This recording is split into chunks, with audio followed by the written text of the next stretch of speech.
E hoje a gente tem como lema da nossa novena: a esperança nos sustenta e abre espaço para a ação de Deus.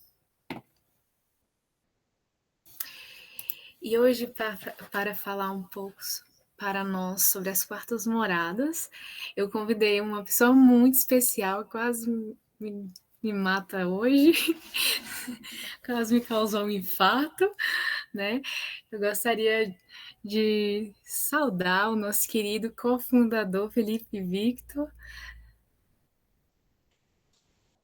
e gostaria desde já convidar todos vocês a agora fazer uma rezar esta Ave Maria pelo Felipe, ele que irá conduzir esta pregação de hoje, para que Nossa Senhora, Santa Teresa e os anjos do céu os conduzam nesta pregação, que as suas palavras adentrem o nosso coração como a voz de Deus que nos fala hoje.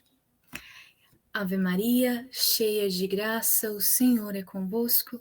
Bendita sois vós entre as mulheres, bendito é o fruto do vosso ventre, Jesus.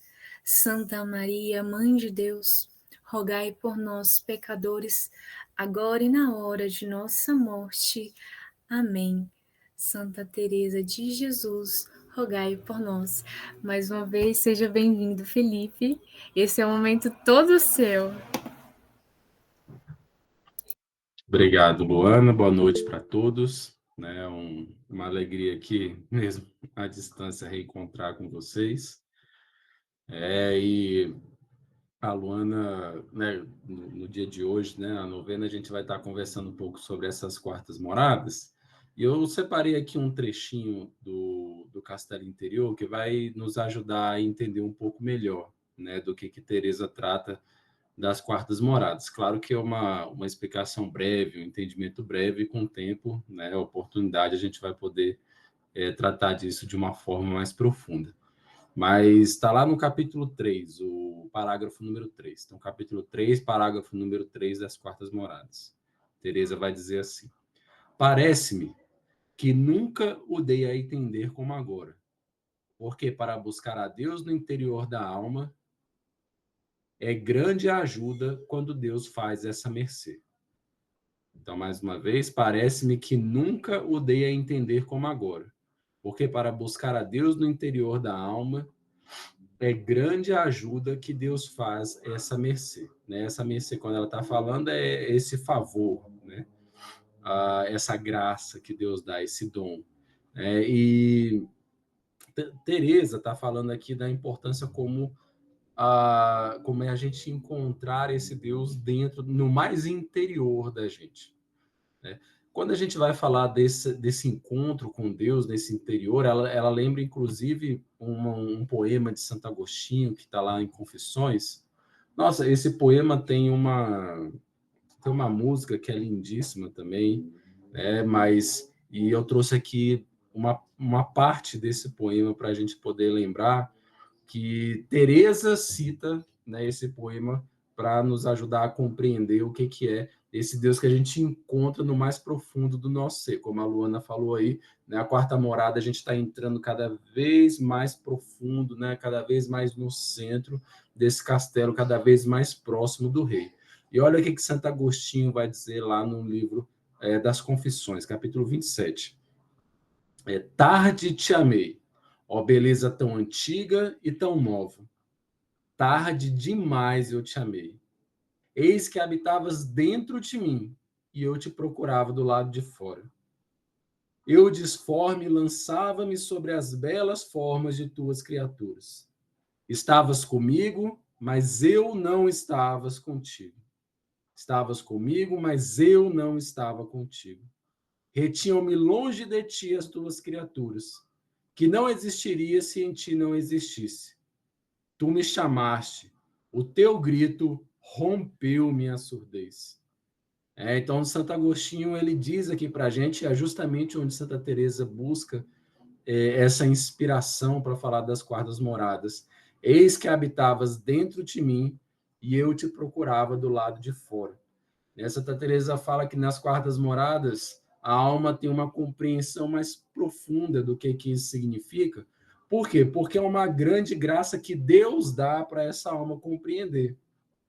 Porque nas quartas moradas, e aí a gente vai lembrar também, quando a gente olhar lá para as primeiras, a gente vai lembrar como ela fala desse esforço que a alma precisa fazer para alcançar Deus. Alguns vão lembrar justamente dessa comparação que ela faz com o processo de você buscar água. Né? Santa Teresa fala que no começo da oração é como você ir no poço buscar água. Né? Talvez aí algum ou outro aí de nós já tenha feito essa experiência. A maioria de nós, com certeza, sempre teve a experiência de conseguir água ali na torneira, né? Mas alguns de nós certamente teve essa experiência e sabe como é custoso, né? Você ter que sair de casa, ir até o poço, carregar o balde, chegar lá e encher o balde. Se o poço for muito profundo, né? Então você tem que jogar o balde lá embaixo, puxar com a corda, então aquilo é muito pesado. Então, assim, depois que você enche, você tem que levar esse balde de volta para casa. E aí lembrar que esse balde aí, né, quanto maior for o balde, se você quiser muita água, quanto maior for o balde, mais trabalho vai dar para você carregar ele pesado até de volta para casa. Então, Santa Teresa fala como o começo da oração, a alma precisa se esforçar muito para conseguir uma recompensa pequena. Porque quando você chega lá, por exemplo, se você vai tomar um banho, esse balde aí talvez não seja suficiente. Você tem que fazer ser suficiente, porque senão você vai ter que ir lá buscar um outro balde. Né? Então, você tem que fazer ser suficiente. Quando nas quartas moradas, ela vai dizer para a gente que os contentamentos que Deus dá nessa quarta morada, eles são muito mais constantes para a alma. E exigem muito menos esforço para a alma também.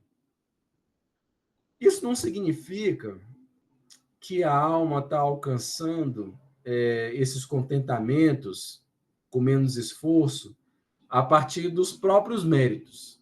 Né? Ela sempre deixa isso claro, que não são méritos da alma. Tá? Isso aí é disposição de Deus, é Deus que se dá gratuitamente, né? E que Deus, pelos desígnios dele, ele dá esses contentamentos a alguma das almas. Mas o fato é que, para as almas que conseguem chegar às quartas moradas, né, estar na presença de Deus, de se colocar ali na presença de Deus, já enche a alma de contentamento. Talvez alguns de nós já tenham tido essa experiência também, algo parecido, né, com o que ela vai falar aqui nas quartas moradas, que é quando você está tendo aquele dia, sabe, aquele dia, né, daquele jeito. E aí você consegue, enfim, tirar um tempo para ir ali na capela, e aí tá aquele Jesus exposto, enorme, lindo, iluminado. Quando você senta ali naquele banco, quando você se ajoelha, você sente um refrigério, você, né, tira aquele peso. Né? Então, assim, só de você estar na presença dele, você já sente aquele contentamento de Deus, aquele refrigério para a sua alma. Né? Então, é disso que Santa Teresa vai falar, tá? Nesse momento, nas quartas moradas, é essa graça que Deus dá para a alma. É uma graça que é alcançada com bem menos esforço. Né? Dizendo um pouquinho dessa experiência da água, é como quando se você vai precisar regar um jardim, em vez de você ter todo o esforço de ir buscar água e voltar, você tem ali um canal que leva a água até o jardim e vai aguando, né, sem que você tenha esforço naquele momento. Por quê? Porque o esforço já foi feito lá atrás, né, quando precisou construir todo esse canal. Então, isso foi o caminho das primeiras moradas. Na quarta morada já tem essa graça, ela já chega para a alma que está na quarta morada, pelo simples fato dela estar se colocando na presença de Deus. Então, assim, essa alma, ela encontra com esse Deus, como ela diz, no mais profundo. Por quê? Porque o coração dessa alma vai se dilatando, né? Vai crescendo. Né? Talvez aqui até uma brincadeira, quando eu estava lendo sobre isso, eu lembrei daquele meme da mente, né? Quando a mente explode, mas quando dá aquela compreensão, eu pensei assim também, que dilatar o coração é tipo aquela mente explodindo, o coração assim expandindo, né? Então, e é disso que o catecismo da igreja vai estar falando quando ele vai explicar o que é esperança, né? Que é o nosso tema hoje. A esperança é o quê? É a virtude, né? Que o parágrafo 18 lá do catecismo. A virtude da esperança corresponde ao desejo de felicidade que Deus colocou no coração do homem. Então, o coração do homem tem um desejo de felicidade. O próprio o Santo Tomás, né, chama do coração inquieto, né, que não descansa enquanto não alcançar Deus.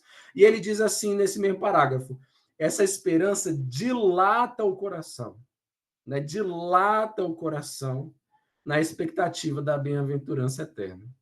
Então, a virtude da esperança dilata o nosso coração na esperança, né, no desejo, na expectativa da salvação, na expectativa da bem-aventurança. É isso que a esperança faz com a gente. Imagina essa esperança, né, do coração de uma alma que está ali na quarta morada, essa alma que recebe esses contentamentos, né, mais facilmente, essa alma que já tem um coração dilatado, né, quanto essa alma deseja, né, tá ali na presença de Deus.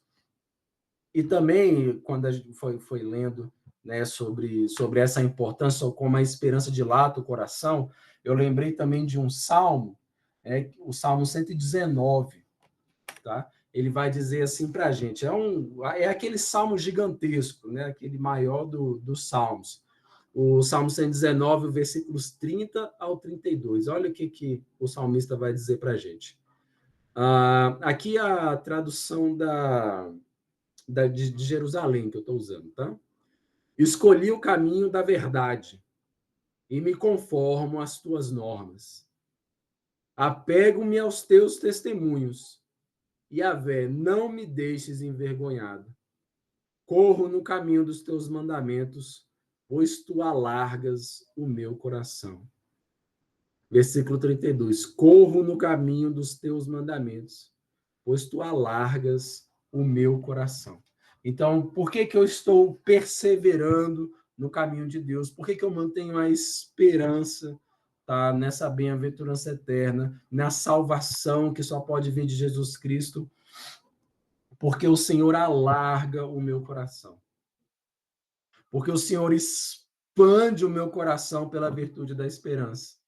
E cada vez mais eu tenho esse desejo de possuir aquilo que eu ainda não tenho, de possuir aquilo que ainda não vejo, de possuir aquilo que ainda não consigo tocar. Mas a virtude da esperança me inquieta em desejar cada vez mais isso. O próprio Papa Leão XIV, ele disse também, muito recentemente, ele faz uma fala, né, aos catequistas no agora no dia 29 de agosto, né, ele fala sobre a esperança cristã também. E ele coloca assim: a esperança cristã é como uma âncora, né? Então a gente viu a esperança, essa virtude que dilata o coração, que cresce, né? Vamos lembrar do meme lá da mente, né? A virtude que dilata o coração. E aí o Papa Leão, ele está dizendo, e um parêntese rápido, né? Vamos lembrar que ele lançou a carta encíclica dele hoje, né? E eu consegui dar uma lida rápida assim em algumas coisas e vale a pena o tempo gasto ali, gente, bastante. Ele deixa claro esse desejo de continuidade, de catolicidade, né, no pontificado dele. Né, algumas pessoas podiam esperar uma ruptura dele ali com o Francisco, mas ele mostra que ele é católico, né, que não há uma ruptura, mas há uma continuidade, ali, uma catolicidade no pontificado dele, digamos assim. Então ele vai dizer: a esperança cristã é como uma âncora que fixa o coração na promessa do Senhor Jesus. Então a esperança fixa o nosso coração, esse coração dilatado, esse coração desejoso, esse coração ansioso por esse Deus que se revela. A esperança fixa o coração na promessa do Senhor, que nos salvou com a sua morte e ressurreição e que retornará novamente no meio de nós. A esperança nasce da fé. A fé alimenta e sustenta essa esperança. sobre o fundamento da caridade, que é a mãe de todas as virtudes. Então, nesse momento, que a virtude da esperança seja justamente o guia que nos auxilia a manter a caminhada.